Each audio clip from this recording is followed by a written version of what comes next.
Green தாரானா யாரு? அந்த கடவுளை பத்தி நம்ம நேர்களுக்காக சொல்லுங்க. யார் நம்மளுடைய வேண்டுதலுக்கு உடனே செவி சாய்க்கிறது, உடனே நடத்தி கொடுக்கறது அப்படின்னு யோசிக்கிறப்ப அப்படியான ஒரு தெய்வம் தான் வந்து பார்த்தீங்கன்னா கிரீன் தாரா. புத்தர்கள் இவங்களை கும்பிடாம எந்த ஒரு காரியத்தையுமே தொடங்க மாட்டாங்க. தாரா அப்படின்னு சொன்னாலே இவ அமோகத்தினுடைய வடிவம். அப்போ எதெல்லாம் கொடுக்கணுமோ, என்னென்ன விஷயங்கள்லாம் பக்தர்கள் கேட்குறாங்களோ எல்லாத்தையும் கொடுக்கக்கூடியவளாக கருதப்படுறது தாரா அப்படிங்கிற விஷயம் தான். கிரீன் தாராக்கு என்ன மாதிரியான வழிபாடுகள் இருக்கு அப்படின்னு சொல்லுங்க. கிரீன் தாரா பொறுத்தளவுக்கு யாருனாலும் கூப்பிடலாம். ஏன்னா ஜாதக கட்டத்தையே மாற்றி அமைக்கக்கூடிய வல்லமை தாராக்கு உண்டு. நம்ம வழிபட்ட உடனே வந்து சில தெய்வங்கள் வந்து நம்மளுடைய கோரிக்கைகளை நிறைவேற்ற மாட்டாங்க. இந்த தாரா பொறுத்தளவுக்கு அவ்வளோ கடுமையான உபாசனை முறைகள்லாம் கிடையாது. ரொம்ப சிம்பிளான விஷயம் தான் உங்களுடைய உபாசனை முறை. ரொம்ப தூய்மையான எண்ணத்தோட உங்களுக்கு என்ன விஷயம் வேணுமோ அதை மனதார பிரார்த்தனை செய்யணும். இவங்களுக்கு அப்படின்னு பார்த்தீங்கன்னா ஒரு மந்திரம் இருக்கிறது. இவளை நம்ம கும்பிட ஆரம்பிச்சு இந்த மந்திரங்களை சொல்ல ஆரம்பிச்சிட்டாலே உடனே வந்து வரக்கூடிய தெய்வம் இல்லையா? அப்போ அந்த ப்ரெசன்ஸை வந்து நம்மளை உணர முடியும்.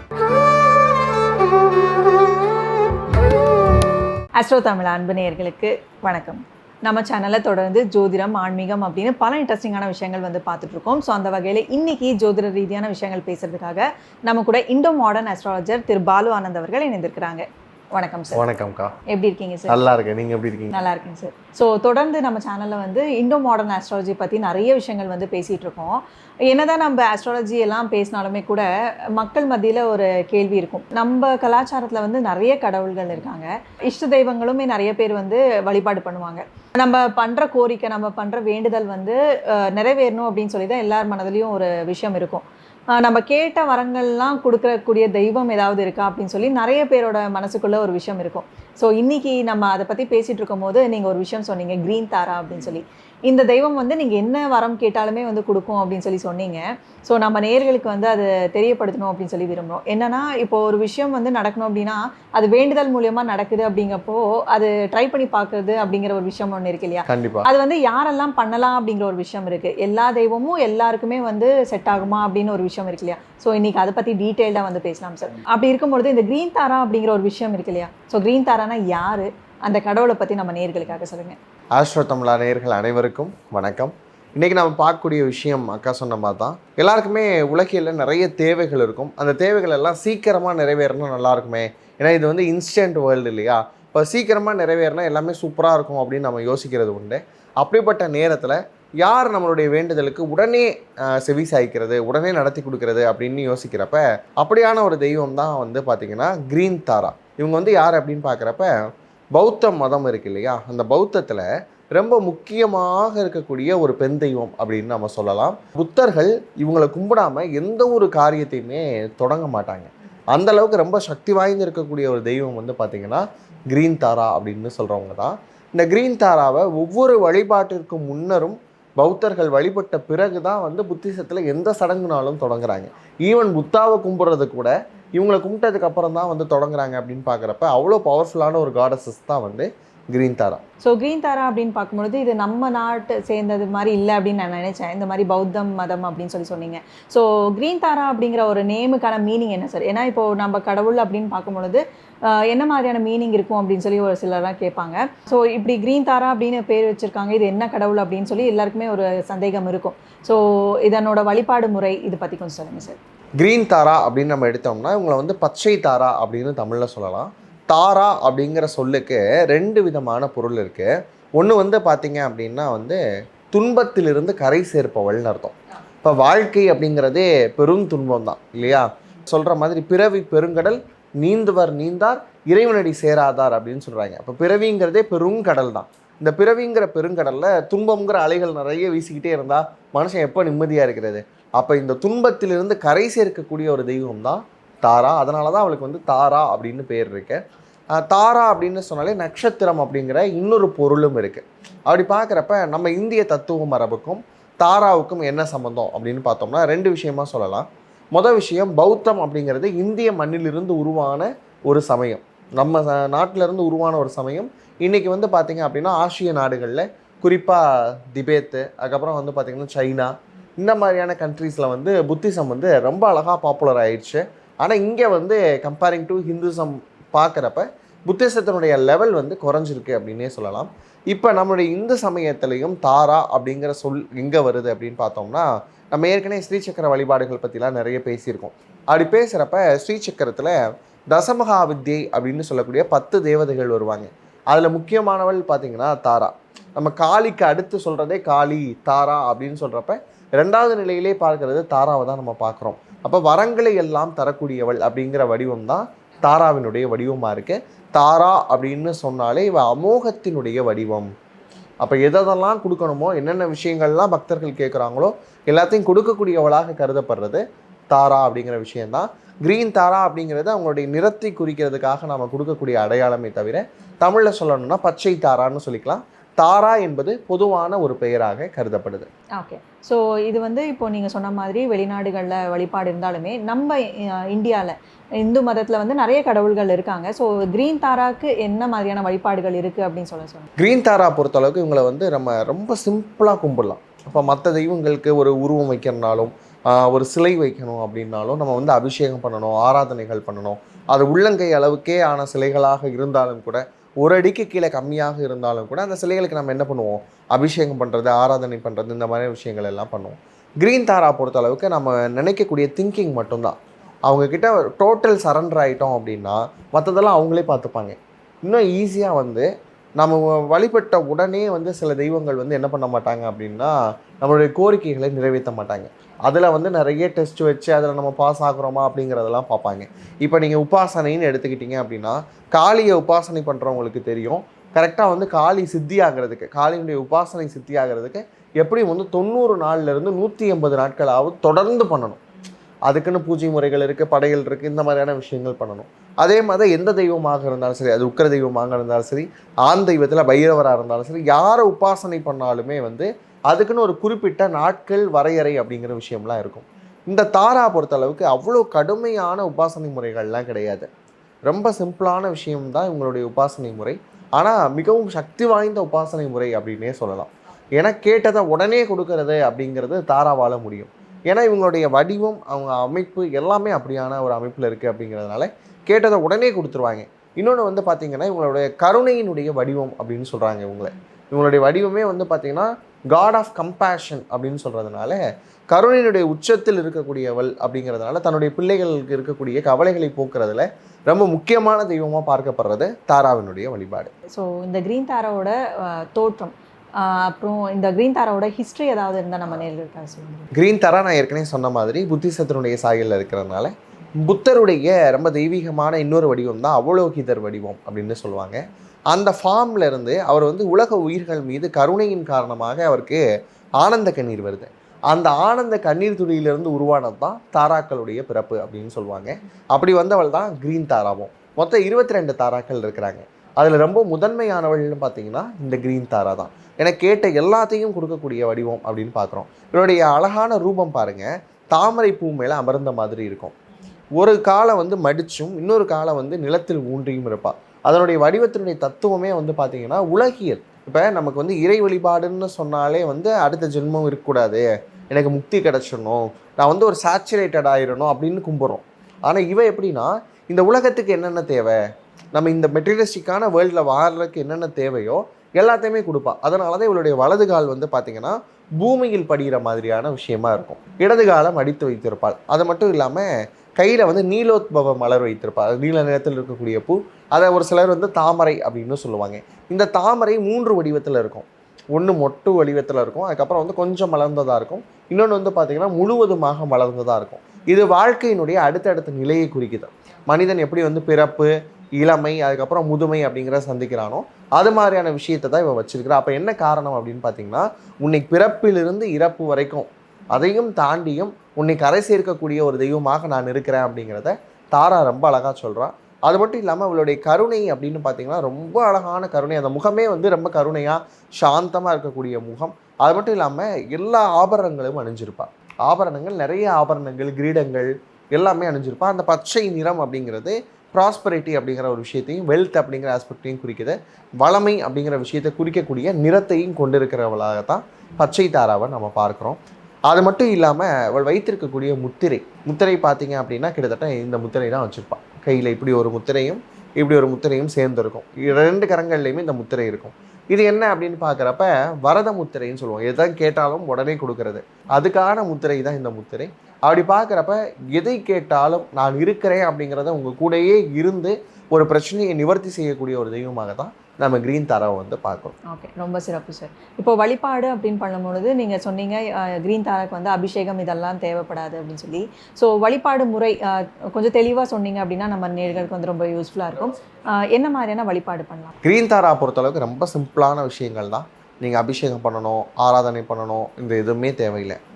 2 விஷயந்தான். தாமரை மலர் இருந்தால் போதும், உங்கள் கையில் தாமரை இருந்தால் போதும். தாமரையை வந்து இவளுக்கு வழிபாட்டு பொருளாக வைக்கலாம். அதுக்கப்புறம் வந்து பார்த்திங்கன்னா பத்தி இருக்கு இல்லையா, அதில் வந்து ஒயிட் சேஜ் அப்படின்னு ஒரு பத்தி கிடைக்கும். சேஜுங்கிற ஒயிட் சேஜுங்கிற மூலிகை பத்தி அது இருந்தால் போதும், ஈஸியாக ஆகர்ஷணம் ஆயிடுவா. இப்போ நம்ம நிறைய பத்திகள் சொன்னோம்ல, அதில் வந்து ஒயிட் சேஜ் இருந்தால் இன்னும் எளிமையாக இருக்கும் இந்த விஷயம். ஒன்றும் இல்லைங்க, காலையில் நீங்கள் எந்திரிச்ச உடனே, அதாவது 3லேருந்து 4:30, அதாவது பிரம்ம முகூர்த்தம்னு சொல்கிறோம் இல்லையா, இந்த டைம். அப்படி இல்லைன்னா நீங்கள் தூங்க போகக்கூடிய நேரம். இந்த 2 விஷயத்தை கையில் எடுத்துக்கலாம். ஏன் இந்த 2 விஷயத்தை குறிப்பிட்டு சொல்கிறோம் அப்படின்னா, இந்த 2 நேரத்தில் மட்டும்தான் நம்மளுடைய மைண்டு வந்து ஆல்ஃபா ஃப்ரீக்வன்சியில் இருக்குமா. அந்த ஃப்ரீக்வன்சி நம்ம எதை கேட்டாலும் கொடுக்கக்கூடிய ஒரு ஃப்ரீக்வன்சி லெவல் எது, ஆல்ஃபா ஃப்ரீக்வன்சி. இதை அறிவியல் பூர்வமாகவும் நிரூபிச்சிருக்கிறாங்க, நிறைய அறிவியலாளர்களும் சொல்லியிருக்கிறாங்க. இப்போ இந்த ஆல்ஃபா ஃப்ரீக்வன்சியில் இருக்கக்கூடிய நேரத்தில் நம்ம இந்த தாராவினுடைய வழிபாடை செய்ய ஆரம்பிக்கிறோம். அப்போ ரொம்ப தூய்மையான எண்ணத்தோட உங்களுக்கு என்ன விஷயம் வேணுமோ அதை மனதார பிரார்த்தனை செய்யணும். இவங்களுக்கு அப்படின்னு பார்த்தீங்கன்னா ஒரு மந்திரம் இருக்கிறது, ஓம் தாரே துத்தாரே துரே சோஹா அப்படின்னு சொல்லக்கூடிய ஒரு மந்திரம். இது வந்து ரொம்ப ஜென்ரலான ஒரு மந்திரம். இதை ஏன் நான் பொதுவெளியில் சொல்கிறோம் அப்படின்னா, இதை வந்து குருவினுடைய உபதேசம் இல்லாமல் வாங்க முடியாது. ஆக்சுவலாக ஒரு குரு வந்து முறைப்படி ஒரு உபதேசம் கொடுக்கணும். இன்னொன்று, இந்த மந்திரத்தினுடைய வடிவங்கள் அவங்கவுங்களோட பிரச்சனைக்கு ஏற்ற மாதிரியாக முன்னும் பின்னுமாக அந்த அக்ஷரங்களை மாற்றி அமைச்சு கொடுக்கறது உண்டு. அப்படிங்கிறதுனால இது ரொம்ப பொதுவான ஒரு மந்திரம்னு வச்சுக்கோங்களேன். ஓம் தாரே அப்படிங்கிறப்ப ஓம்ங்கிறது பிரணவம் நமக்கு தெரியும். அப்புறம் தாரே அப்படின்னா அவங்கள அழைச்சி கூப்பிட்றோம், தாரே அப்படின்னு சொல்லிட்டு தாராதேவியே அப்படின்னு கூப்பிட்றோம். ஓம் தாரே. துத்தாரே அப்படிங்கிறது கொடுங்க அப்படின்னு கேட்குறோம். சரி, ஏதோ ஒரு விஷயத்த கொடுங்க அப்படின்னு கேட்குறோம். துத்தாரே அப்படின்னு கேட்டுட்டு துரே சோகா, உடனே கொடுங்க. துரேங்கிறது துரிதம் அப்படிங்கிறதுலேருந்து வரனால உடனே கொடுங்க. சோகா அப்படிங்கிறது உங்களை நான் தலை வணங்குகிறேன் அப்படின்னு அர்த்தம். பவு டவுன் பண்ணுறேன் அப்படிங்கிற மாதிரியான அர்த்தம் தான் இந்த கிரீன் தாரா பொறுத்தளவுக்கு. அப்படி பார்க்குறப்ப ஓம் தாரே துத்தாரே துரே சோகா, இதுதான் இவங்களுடைய பொதுவான மந்திரம். இது ஒவ்வொருத்தவங்களுடைய பிரச்சனைகளுடைய தீவிரம் பொறுத்து அக்ஷரங்களை எப்படி மாற்றுறது, இன்னும் எப்படியான வார்த்தைகளை சேர்க்கறது. ஒரு சில நேரங்களில் வந்து சிலருக்கு வந்து வெல்த் ஆஸ்பெக்ட்ஸ் கம்மியாக இருக்கும், கடனில் இருப்பாங்க. இப்போ அவங்களுக்கெல்லாம் ஹீம் எங்கே சேர்க்கறது, இந்த மாதிரியான விஷயங்களோட தான் நம்ம வந்து உபதேசமாகவே கொடுத்துக்கிட்டு இருக்கிறோம். ரொம்ப ஒரு விஷயம் என்னென்னா, இவங்களை நம்ம கும்பிட்றது காலையில் இல்லைன்னா இரவு கும்பிட்றோமா, இந்த 2 விஷயத்துலையும் பார்க்குறோம். ஏற்கனவே அவளுடைய நிலை அப்படின்னு பார்த்தீங்கன்னா லலிதாசனத்தில் இருப்பாள், அதாவது சுகாசனம்னு சொல்கிறது. எந்த நேரத்திலும் பக்தர்களுக்கு இறங்கி போய் அருள் புரியக்கூடிய அப்படி ஒரு பொசிஷனில் தான் உட்காந்துருப்பாள்.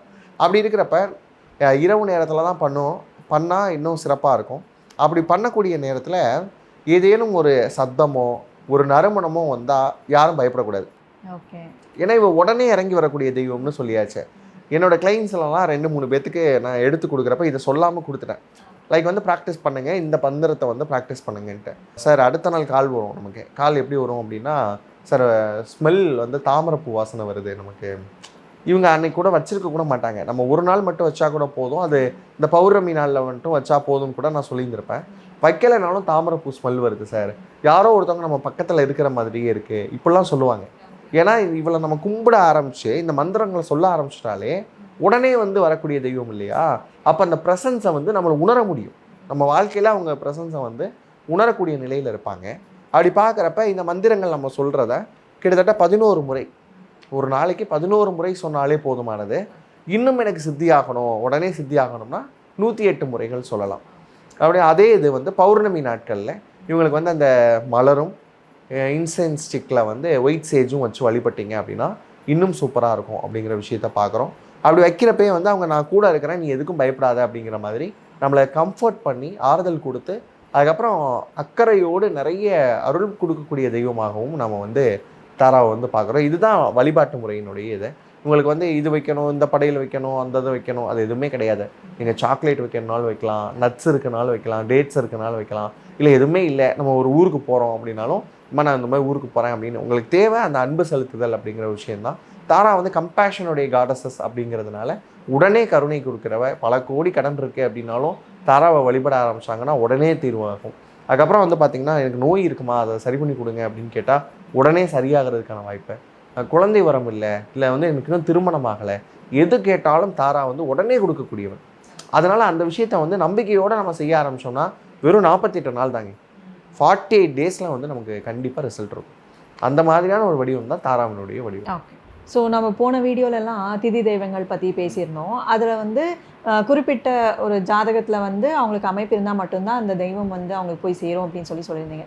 அந்த மாதிரியான அமைப்பு க்ரீன் தாராக்கு இருக்கா, இல்லை இது யார் வேணாலுமே கும்பிடலாமா சார்? க்ரீன் தாரா பொறுத்தளவுக்கு யாருனாலும் கும்பிடலாம். இப்போ நம்ம திதி தேவதைகள் மாதிரி இந்தந்த திதியில் பிறந்தவங்க தான் கும்பிடணும், ஜாதகத்தில் இந்த அமைப்பு இருந்தால் தான் கும்பிடணும் அப்படின்லாம் கிடையாது. ஏன்னா ஜாதக கட்டத்தையே மாற்றி அமைக்கக்கூடிய வல்லமை தாராக்கு உண்டு. தாரா உடனே அருள் கொடுக்கக்கூடியவர். நமக்கு கிரகங்கள் எல்லாம் பிளேஸ்மெண்ட்டுக்கு ஒரு சுற்றி வர்றதுக்குள்ளேயுமே நம்ம வாழ்க்கை கட்டத்தையே மாற்றிடுவா தாரா பொறுத்தளவுக்கு. அதனால் வந்து இவங்களுக்கு வந்து இந்த ஜாதகத்தில் இந்த அமைப்பு தான் இருக்கணும் அப்படின்னு எந்த அவசியமும் கிடையாது. அதே மாதிரி பெண்கள் யாருனாலும் கும்பிடலாம். நமக்கு வந்து பீரியட்ஸ் அப்படிங்கிற மாதிரியான விஷயங்கள்லாம் சொல்லுவாங்க இல்லையா, அதெல்லாம் இவங்களுக்கு வந்து கணக்கே கிடையாது. நமக்கு வந்து பெண்கள் வந்து மாதவிலக்கு காலங்களில் ஒரு நேச்சர் சைக்கிள் அது. அப்படி இருக்கக்கூடிய காலகட்டத்திலையும் வந்து தாரா வந்து கும்பல எந்த தோஷமும் கிடையாது. யாருனாலும் வழிபடலாம், சின்ன பையன்லேருந்து பெரியவர்கள் வரை யாருனாலுமே வந்து வழிபடலாம் தாராவை. இந்தந்த அமைப்புகள் தான் இருக்கணும் அப்படின்னு அவசியமே கிடையாது. இன்னொரு விஷயம் என்ன அப்படின்னு பார்த்தீங்கன்னா, யார் கும்பிட்டாலும் அவங்களுக்கான நிச்சய பலன் உண்டு அப்படிங்கிறது தாராவினுடைய வழிபாடு. ஓகே சார், ரொம்ப சிறப்பாக சொன்னீங்க. ஸோ க்ரீன் தாரா அப்படின்னு பார்க்கும்பொழுது இதில் வேறு ஏதாவது கலர்ஸ் இருக்கா? ஏன்னா க்ரீன் அப்படிங்கும்போது நீங்கள் பச்சை நிறத்தில் இருக்கும் அப்படின்னு சொல்லியிருந்தீங்க. தாராலேயே வந்து நிறைய கலர்ஸ் இருக்கா? வழிபாடு முறை அதில் ஏதாவது வேறுபடுமா சார்? கண்டிப்பாக. நம்ம ஏற்கனவே சொன்ன மாதிரி 22 தாராக்கள் உண்டு. அதில் இவங்க தான் முக்கியமான தாரான்னு சொல்லியாச்சு. அப்போ அடுத்த நிறங்களில் இருக்கிறாங்களா அப்படின்னு பார்த்தீங்கன்னா, ரெட் தாரா எல்லாருக்குமே ரொம்ப தெரிஞ்சவங்க, சிகப்பு தாரா அப்படின்னு சொல்லுவாங்க. இவங்களை எதுக்காக கும்பிடுவாங்க அப்படின்னு பார்த்தீங்கன்னா, ரிலேஷன்ஷிப் இஷ்யூக்காக. கணவன் மனைவிக்குள்ளே பஞ்சாயத்து வருது, காதலர்களுக்குள்ளே பஞ்சாயத்து வருது.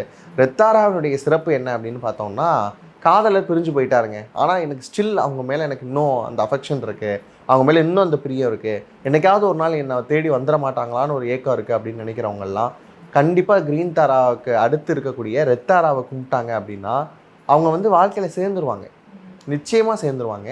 அது வந்து இன்னொரு விஷயம் என்ன அப்படின்னு பார்த்தீங்கன்னா, கணவன் மனைக்குள்ளே சண்டை, கணவன் மனைக்குள்ளே அன்யூனியம் இல்லாமல் இருக்குது அப்படின்னாலுமே ரெட் தாராவை வந்து தாராளமாக வழிபடலாம். ரிலேஷன்ஷிப் இஷ்யூக்காக ரெட் தாராவை வழிபட்டாங்க அப்படின்னு சொன்னால் 48 நாள் தான் அதுவும் கணக்கு. கண்டிப்பாக ரிலேஷன்ஷிப்பில் ஒரு நல்ல மறுமலர்ச்சி அப்படிங்கிறதே எதிர்பார்க்கலாம். இது ரெட் தாராவுடைய ஸ்பெஷாலிட்டி. அடுத்து வந்தீங்க அப்படின்னா ஒயிட் தாரா.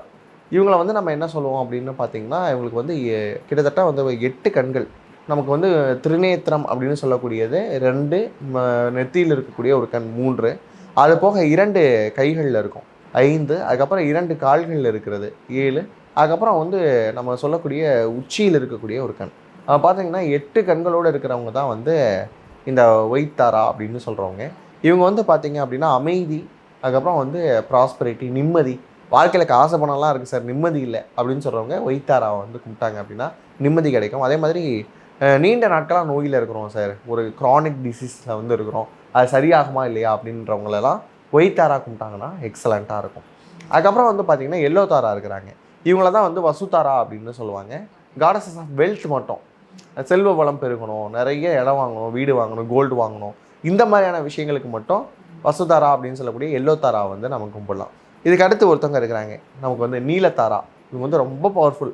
ஏன் அப்படின்னு பார்த்தீங்கன்னா, நமக்கு ஈவில் ஐஸ்லாம் சொல்கிறோம்ல, negative energy, evil eyes, black magic, இதெல்லாம் நம்ம பக்கமே நெருங்காது யாரை கும்பிட்டோம் அப்படின்னா நீலத்தாராவை கும்பிட்டோம்னா. இதெல்லாம் இவங்களுடைய ஒவ்வொரு ஃபார்மாக பார்க்குறோம். அல்டிமேட் பார்த்தீங்கன்னா க்ரீன் தாரா. ஸோ க்ரீன் தாரா அப்படிங்கிற ஒரு விஷயம் வந்து இது புதுசாக இருக்குது. ஏன்னா நிறைய கடவுள் வழிபாடு நம்ம இந்து மதத்தில் வந்து இருக்குது. ஸோ இந்தியாவிலே வந்து நிறைய வழிபாடு முறைகள் இருக்குது. ஸோ எல்லா கடவுளும் தாண்டி இந்த ஒரு விஷயம் க்ரீன் தாரா அப்படிங்கிற ஒரு விஷயம் வந்து கேட்ட வரத்தையெல்லாம் கொடுக்குது அப்படின்னு பார்க்கும்பொழுது எல்லாருமே வந்து இது பயன்படுத்தி. ஆமாம், இது அதனுடைய சிறப்பே அதுதான். இன்னொன்று வந்து பார்த்திங்கன்னா, க்ரீன் தாராவை இன்றைக்கி மக்கள் ஏன் இவ்வளோ கொண்டாடுறாங்க? இந்தியாவில் மட்டுமே கிட்டத்தட்ட வந்து லட்சக்கணக்கான சிலைகள் க்ரீன் தாராவுக்கு உருவாகுது.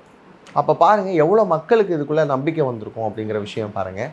பிராஸ்லேருந்து எமரால்ட்லேருந்து கிறிஸ்டல்ஸில், அதுவும் க்ரீன் அவென்ச்சரின் மாதிரியான கிறிஸ்டல்ஸ்லேருந்து எல்லாத்துலேயுமே க்ரீன் தாராவுடைய ஸ்டாச்சூஸ் வருது. புத்திசம் ஃபாலோ பண்ணுறவங்க எல்லாருக்குமே க்ரீன் தாரா பற்றி தெரியும். இப்போ நம்ம ஆட்களும் வந்து க்ரீன் தாரா வந்து ஃபாலோ பண்ண ஆரம்பிக்கிறாங்க. பெரிய பெரிய வீடுகளில் அலங்கார பொருளாக ஒரு ஓரமாக இருக்கிற மாதிரி க்ரீன் தாரா இருப்பாங்க. அவங்க அலங்கார பொருளுக்கான ஆளே கிடையாது. அவங்க பார்த்தீங்கன்னா அங்கே இருக்கக்கூடிய வீடு சுபிக்ஷமாக இருக்குன்னா அதுக்கு காரணமே வந்து க்ரீன் தாரா தான். நம்ம கிளைண்ட்ஸே வந்து நிறைய பேர் கொடுத்துருக்கக்கூடிய ரிவ்யூ என்ன அப்படின்னு பார்த்தீங்கன்னா, நிறைய கடன் இருந்தது சார், தாரா வர்றதுக்கு முன்னாடி என்னோடய லைஃப் எப்படி இருந்தது, ஆஃப்டர் தாராவுடைய என்ட்ரிக்கு அப்புறம் என்னோடய லைஃப் எப்படி இருக்குது அப்படிங்கிறத ஒரு நல்ல ஒரு கோடு போட்டுகிட்டே நம்ம ஐடென்டிஃபை பண்ணிக்க முடியும். அதுக்கு முன்னாடி நமக்கு நெகட்டிவான நிறைய எனர்ஜிஸ் இருந்திருக்கும். அதுக்கப்புறம் இது அப்படியே டோட்டலாக பாசிட்டிவாக மாறிக்கும். அவங்களுடைய வே ஆஃப் திங்கிங்லேருந்து எல்லாத்தையுமே மாற்றிடுவான். டோட்டலாக இந்த உலகத்துக்கு ஏற்ற மாதிரி எப்படி வாழணும் அப்படிங்கிறதுக்கு க்ரீன் தாராவுடைய விஷயங்கள் தான் மாறும். அப்படி பார்க்குறப்ப ஹெல்த்தாக இருக்கட்டும், வெல்த்தாக இருக்கட்டும், என்ன விஷயத்துக்காக நம்மக்கிட்ட அவங்க கேட்டு வராங்களோ, அவங்களுடைய ஜாதகத்தில் எது தப்பாக இருக்குது அப்படின்னு நம்ம முடிவு பண்ணுறோமோ அதுக்கேற்ற தாரா, அதுக்கேற்ற மந்திரம், அதுக்கேற்ற உபாசனை முறைகளை நம்ம கொடுத்துக்கிட்டு இருக்கிறோம். அப்படி பார்க்குறப்ப தான் எனக்கு தெரிஞ்ச ஒரு ப்ரொடியூசர் ஒருத்தர் நிறைய பணத்தை வந்து இண்டஸ்ட்ரியில் லாஸ் பண்ணியிருக்கிறார், மீடியா இண்டஸ்ட்ரியில். இப்போ அவருக்கு பணம் வந்தால் மட்டும்தான் அவருக்கு வந்து என்னது அடுத்த கட்ட வாழ்க்கையை கிட்டத்தட்ட 160 கோடி யோசிச்சுக்கோங்க நம்மகிட்ட வரப்போ. நான் அப்போ தான் வந்து க்ரீன் தாராவை கொடுத்து வரப்போ அவர் இப்போ வந்து அவருடைய ஏஜுக்கு வந்து கொஞ்சம் ஜாஸ்தி தான். ஆனால் இப்போ வந்து அவர் மூவிஸில் வந்து நடிக்கிறார். அவர் பாருங்கள் எப்படியான வாய்ப்புகள் வரும் அப்படிங்கிறதெல்லாம் இல்லை. க்ரீன் தாராவை கும்பிட்டோம் அப்படின்னா வாழ்க்கையில் எவ்வளோ பெரிய பிரச்சனைகள் இருந்தாலும் சரியாகக்கூடிய ஒரு வாய்ப்பை. அதே மாதிரி தான் ரெட் தாராவை வந்து ஒரு ரிலேஷன்ஷிப் இஷ்யூக்காக கொடுத்தோம். அது மாதிரி கொடுக்குறப்ப 4 days தான். அவங்க இத்தனைக்கும் 4 days மட்டும்தான் நம்ம சொன்ன மந்திரத்தை, ரெட் தாராக்குரிய மந்திரத்தை, அதுவும் அவங்களுடைய ஹாரோஸ்கோப் பார்த்துட்டு இந்தந்த மாதிரி அச்சரங்கள் வச்சு சொல்லுங்கள் அப்படின்னு நமக்கு கொடுத்துருந்தோம். 4 days அவங்கள விட்டு பிரிஞ்சு போன கணவர் வந்து சேர்ந்துட்டாங்க. இப்போ ஒரு ஹாப்பியாக ஒரு குடும்பமாக வாழ்ந்துக்கிட்டு இருக்கிறாங்க அப்படின்னு பார்க்குறப்ப இதெல்லாம் தான் தாராவினுடைய சிறப்புகளாக நம்ம பார்க்குறோம். அப்படி பார்க்குறப்ப உடனடியாக ஒருத்தவங்களுக்கு தீர்வு வேணும்ல. ஏன்னா வாழ்க்கையில் எப்போ பாரு கஷ்டம், இந்த கஷ்டமாகவே போய்கிட்டு இருக்கு. ஒன்று பண கஷ்டம் இருக்குது, இல்லை மன கஷ்டம் இருக்குது. இந்த ரெண்டையும் சரி செய்கிறதுக்கு ஒரு இன்ஸ்டன்ட் சொல்யூஷன் வேணும் அப்படின்னா அது தாரா தான். லைஃப் லாங்காக வந்து நம்ம கூட வந்து இந்த தாராவினுடைய வழிபாடை கொண்டு போகலாம். ஏன்னா ஒன்ஸ் இதனுடைய எக்ஸ்பீரியன்ஸை வந்து லைஃப்பில் உணர்ந்துட்டாங்கன்னு வச்சுக்கோங்களேன், கண்டிப்பாக அடுத்தடுத்த கட்டங்களில் 48 நாளாக சொன்னதை அப்படியே லைஃப் லாங்காக வந்து என்ன பண்ண ஆரம்பிச்சிட்டாங்க, ஃபாலோ பண்ண ஆரம்பிச்சிட்டாங்க. அவங்களுக்கு நிறைய மாற்றங்கள் தெரியும். அப்படிங்கிறப்ப யார் தான் விடுவா சொல்லுங்கள்? நிறைய பாசிட்டிவான மாற்றம் தெரியுது. அப்படிங்கிறப்ப அடுத்தடுத்த கட்டங்களுக்கு இதை ஃபாலோ பண்ணி கொண்டு போயிடுவாங்க. நான் ஏற்கனவே சொன்ன மாதிரி தான் பிறப்பிலிருந்து இறப்பு வரைக்கும், இறப்பை கடந்த நிலையிலும் நமக்கு வந்து தாராவினுடைய சிறப்பு அப்படிங்கிறது உண்டு. நம்முடைய மரபிலும் மண்ணிலும் கலந்த ஒரு விஷயந்தான், புதிதான விடயம்லாம் கிடையாது. ஆனால் இது இவ்வளோ நாள் வரைக்கும் ஒரு குறிப்பிட்ட நபர்களுக்கு மட்டுமே தெரிஞ்சுக்கிட்டு இருந்த ஒரு விஷயத்தை நம்ம காணொலி வாயிலாக நம்ம நிறைய பேத்துக்கு எடுத்து சொல்கிறோம். ஏற்கனவே நிறைய பேர் பேசியிருக்கிறாங்க இதை பற்றிலாம். இருந்தாலும் நாம் பண்ணக்கூடிய முறை எப்படி இருக்குது, மற்றவங்க கிட்ட நாம் எப்படி வித்தியாசமாக எடுத்து கொடுக்குறோம் அப்படிங்கிறது தான் இந்த காணொலியில் நம்ம சொல்லியிருக்கிறோம். ரொம்ப சிறப்பாக சொன்னீங்க சார். ஏன்னா இந்த விஷயம் வந்து மக்கள்கிட்ட போய் சேரணும். ஏன்னா ஒரு விஷயம் வந்து இப்போ வழிபாடு மூலியமாக எல்லாமே நம்மளுக்கு கிடைக்குது அப்படிங்கும் பொழுது அவங்க ஜாதக ரீதியாக என்ன மாதிரியான பிரச்சனைகள் இருந்தாலுமே இதுக்கு சொல்யூஷன் இருக்குது. இதில் என்ன அப்படின்னு பார்க்குறப்ப நிறைய நபர்களுக்கு இருக்க சிக்கல் வந்து ராகுகேது தோஷம் இருக்குது அப்படின்னா வாழ்க்கையை வெறுத்துருவாங்க. காலசர்ப்ப தோஷம் இருக்குது, அப்போ எதுவுமே வந்து சரியாக வராதா. அதுக்கப்புறம் வந்து செவ்வாய் தோஷம் இருக்குது, திருமண தடையா, இப்படி எல்லாவது ஒரு கஷ்டத்தில் இருக்கப்ப ஏதோ ஒரு பரிகாரம் அப்படின்ற ஆஸ்பெக்டுக்கு உள்ளே போனாலுமே அந்தந்த ஆங்கிள் மட்டும்தான் யாரோ ஒருத்தவங்க பண்ணி வைக்கிற மாதிரி இருக்கும். இது வந்து அவங்களுடைய இன்னர் ஹீலிங்லேருந்து எல்லாத்தையும் சரி பண்ணும். நாம் மாறினா தான் நம்மளை சுற்றி இருக்கக்கூடிய எல்லா விஷயமும் மாறும். அப்போ நம்ம சுற்றி இருக்கக்கூடிய விஷயங்கள் மாறணும், நம்முடைய எண்ண அலைகள் மாறணும். நம்ம ஏற்கனவே பிரபஞ்சம் குறித்தெல்லாம் நிறைய பேசியிருக்கிறோம். அப்படி பார்க்குறப்ப பிரபஞ்சனுடைய ஆற்றலோட நம்மளுடைய ஆற்றலை வந்து பொருத்தணும் அப்படின்னா நம்மக்கிட்ட இருந்து தான் மாற்றம் உருவாகணும். யாரோ ஒருத்தவங்க செய்யக்கூடிய விஷயங்களால் நமக்கு மாற்றம் வரும்ன்றதை நம்பாமல் நாம் வழிபடக்கூடிய ஒரு விஷயம், நாம் மேனிஃபெஸ்ட் பண்ண வேண்டிய ஒரு விஷயத்தினால இவ்வளோ பெரிய மாற்றங்கள் நடக்குது அப்படிங்கிறத மக்கள் அவங்களே உணர ஆரம்பிப்பாங்க. நிறைய நபர்கள் வந்து பார்த்திங்க அப்படின்னா ஆஃப்டர் க்ரீன் தாராக்கு அப்புறம் என்னுடைய லைஃப் ஸ்டைலே மாறி இருக்கு அப்படின்னு சொல்லக்கூடிய ஆட்களும் உண்டு. ஜாதகம் பற்றிலாம் கவலைப்படாதீங்க. அது என்ன தோஷம் மிக்க ஜாதகமாக இருந்தாலும் சரி, அதில் சந்திரனுடைய பிளேஸ்மெண்ட் சரியில்லை, சூரியனுடைய பிளேஸ்மெண்ட் சரியில்லை, ராசி கட்டமே சரியில்லை, அங்கே போனாலும் பரிகாரம் பண்ண சொல்கிறாங்க, இங்கே வந்தாலும் பரிகாரம் பண்ண சொல்கிறாங்க, அதெல்லாம் கிடையாதுங்க. க்ரீன் தாரா மட்டும் போதும் உங்களுடைய லைஃப்பை அடுத்த கட்டத்துக்கு கொண்டு போகக்கூடிய ஒரு தெய்வமாக நம்ம பார்க்குறோம். இதில் இன்னொரு சிறப்பு என்ன அப்படின்னு பார்த்தீங்கன்னா, இந்த க்ரீன் தாரா வந்து இன்ஸ்டண்ட்டாக ஒரு ரிலீஃப் கொடுக்கறதுனால நம்மளுடைய கிளைண்ட்ஸ் நிறைய பேருக்கு வந்து நான் அப்போயுமே எப்போ சஜஸ்ட் பண்ணுவேன் அப்படின்னா, எதுவுமே சோர்ஸ் இல்லை, லைக் வந்து அவங்களுக்கு வேறு வழியே இல்லை அப்படிங்கிறப்ப தான் க்ரீன் தாரா வந்து நம்ம சஜஸ்ட் பண்ணுறோம். அப்படிப்பட்ட நிலையிலேருந்து அவங்க அடுத்தடுத்த கட்டம் மாறி வரப்போ லைஃப்பில் நம்மளை மறக்க மாட்டாங்க. இப்படி ஒரு விஷயம் அன்னைக்கு போய் கேட்டப்ப க்ரீன் தாரா அப்படிங்கிற விஷயத்த நம்ம எவ்வளோ பெரிய ஒரு விஷயம் கொடுக்குறோம் அப்படின்னா அவங்க லைஃப் லாங் கேரி அவுட் பண்ணிட்டு போகிற மாதிரியான ஒரு வழிபாட்டு முறை தான் கொடுக்குறோம். அந்த வழிபாட்டு முறை அவங்களுக்கு நம்பிக்கையை கொடுக்கும். ஏன்னா நிறைய நபர்கள் என்ன செய்யணும்னு தெரியல, கடன் பிரச்சனை வந்துருச்சு அப்படின்னாலே வேறு விதமான முடிவுகளுக்குள்ள போகிறாங்க. அப்படிலாம் இல்லாமல் ஒரு நம்பிக்கை கொடுத்து அது உடனடியாக நம்பிக்கை கிடைக்குது அப்படிங்கிறப்ப நம்மளை சுற்றி ஒரு தெய்வ சக்தி இருக்குன்னு உணர்ந்துட்டாலே தப்பான முடிவுகளுக்குள்ளே போக மாட்டாங்க இல்லையா? அதுக்காகவும் வந்து நான் தாராவை வந்து மெயினாக வெளியே சொல்லணும்னு நினச்சதுக்கான ரீசன் என்னென்னா, கடன் தொல்லைகளால் நிறைய பேர் தவறான முடிவுகளுக்குள்ளே போகிறாங்க. கடன் தொல்லையால் குடும்பம் பிரியுது. ரிலேஷன்ஷிப் இஷ்யூனால் வந்து அழகாக இருக்க வேண்டிய ஒரு குடும்பம் வந்து உடஞ்சி போகுது. இப்போ நமக்கு கிடைச்சிருக்கக்கூடிய ஒரு விஷயம் தாய்மானவர் சொல்கிற மாதிரி தான், எல்லா உயிர்களும் இன்புற்று இருக்கணும் இல்லையா? அப்படி பார்க்குறப்ப எல்லா உயிர்களும் நல்லா இருக்கணும்னா இந்த ஒரு உபாயம் இருக்குது அப்படிங்கிறப்ப ஒய் நாட் நம்ம சொல்லக்கூடாது அப்படிங்கிற ஒரு எண்ணத்தில் தான் நம்ம இப்போ வந்து அவங்கவுங்களுக்குரிய மந்திரம், அவங்களுக்குரிய வடிவங்கள் எல்லாத்தையுமே வந்து உபாசனையாகவே கொடுத்துக்கிட்டு இருக்கிறோம். பை ப்ராக்டிஸ் நீங்கள் தான் உங்களுடைய தலையெழுத்தை மாற்ற போகிறீங்க அப்படிங்கிற ஒரு விஷயம்தான். நம்ம உங்களுடைய ஜாதகம் எப்படி இருக்குது, என்ன மாதிரியான சூழலில் நீங்கள் இருக்கீங்கிற நாங்கள் ஐடென்டிஃபை பண்ணிவிட்டு க்ரீன் தாராவை கொடுத்தா சரியாக இருக்குமா, ரெட் தாரா கொடுத்தா சரியாக இருக்குமா, ஒயிட் தாரா உங்களுக்கு சஜஸ்ட் பண்ணால் சரியாக இருக்குமா, எல்லாத்தையும் பார்த்துட்டு நம்ம கொடுக்குறப்ப நீங்கள் தான் ப்ராக்டிஸ் பண்ண போகிறீங்க. நீங்கள் எந்த அளவுக்கு இந்த ஹீலிங் மெத்தடையும் இந்த உபாசனையும் ப்ராக்டிஸ் பண்ணுறீங்களோ அந்த அளவுக்கு சக்ஸஸ் அப்படிங்கிறது உங்களுக்கு கண்டிப்பாக இருக்கும். உங்களுடைய மாற்றம் உங்கள் கையில் இருக்குது அப்படிங்கிறப்பயே இதை எல்லாருமே ஃபாலோ பண்ண ஆரம்பிப்பாங்க இல்லையா? கண்டிப்பாக ஒரு நல்ல விதமான மாற்றமாக அமைஞ்சிருக்கும். ரொம்ப டீட்டெயில்டாக வந்து நம்ம நேயர்களுக்காக சொல்லியிருக்கீங்க. நம்ம நேயர்கள் வந்து இதை கண்டிப்பாக யூஸ் பண்ணிப்பாங்க. ஏன்னா வாழ்க்கையில் இருக்கக்கூடிய பிரச்சனைகள் எல்லாமே வந்து ஒரு கட்டத்தில் வந்து தீர்ந்து தான் ஆகணும். ஸோ அது ஒரு வழிபாடு மூலியமாக வந்து தீருது அப்படிங்கும்போது இது ஒரு நல்ல விஷயம் தான். ஸோ நம்ம நேயர்கள் வந்து ரொம்பவே யூஸ்ஃபுல்லாக வந்து பயன்படுத்திப்பாங்க. ஸோ தொடர்ந்து ஜோதிடம் சார்ந்து நிறைய விஷயங்கள் வந்து பேசலாம் சார். ரொம்ப நன்றி.